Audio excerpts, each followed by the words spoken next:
അധ്യായം 3. അന്ത്യകാലത്ത് ദുർഘട സമയങ്ങൾ വരും എന്നറിയുക.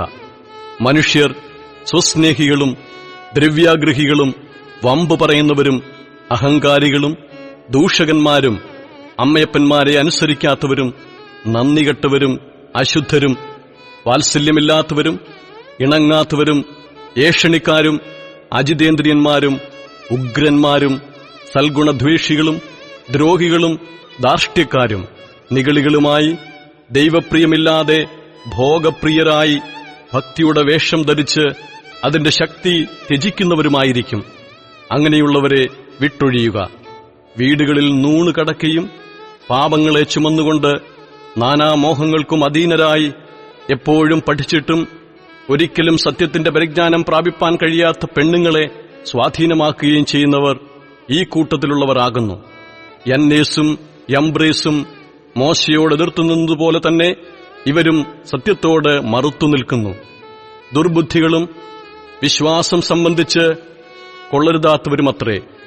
അവർ അധികം മുഴുക്കയില്ല. മേൽപ്പറഞ്ഞവരുടെ ബുദ്ധികേട് എല്ലാവർക്കും വെളിപ്പെട്ടതുപോലെ ഇവരുടെ ബുദ്ധികേടും വെളിപ്പെടും.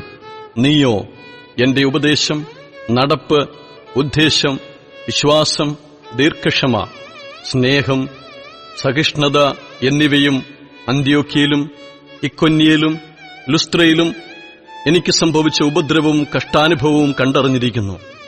ഞാൻ എന്തെല്ലാം ഉപദ്രവം സഹിച്ചു, അതിലെല്ലാറ്റിൽ നിന്നും കർത്താവ് എന്നെ വിടുവിച്ചു. എന്നാൽ ക്രിസ്തുയേശുവിൽ ഭക്തിയോടെ ജീവിപ്പാൻ മനസ്സുള്ളവർക്ക് എല്ലാം ഉപദ്രവവും ഉണ്ടാകും. ദുഷ്ടമനുഷ്യരും മായാവികളും വഞ്ചിച്ചും വഞ്ചിക്കപ്പെട്ടും കൊണ്ട് മേൽക്കുമേൽ ദോഷത്തിൽ മുതിർന്നുവരും. നീയോ ഇന്നവരോട് പഠിച്ചു എന്നോർക്കുകയും ക്രിസ്തുയേശുവിലുള്ള വിശ്വാസത്താൽ നിന്നെ രക്ഷയ്ക്ക് ജ്ഞാനിയാക്കുവാൻ മതിയായ തിരുവെഴുത്തുകളെ ബാല്യം മുതൽ അറിയുകയും ചെയ്യുന്നതുകൊണ്ട് നീ പഠിച്ചും നിശ്ചയം പ്രാപിച്ചും ഇരിക്കുന്നതിൽ നിലനിൽക്ക. എല്ലാ തിരുവെഴുത്തും ദൈവാശ്വാസ്യമാകയാൽ ദൈവത്തിന്റെ മനുഷ്യൻ സകല സൽപ്രവൃത്തിക്കും വകപ്രാപിച്ച് തികഞ്ഞവനാകേണ്ടതിന് ഉപദേശത്തിനും ശാസനത്തിനും ഗുണീകരണത്തിനും നീതിയിലെ അഭ്യാസത്തിനും പ്രയോജനമുള്ളത് ആകുന്നു.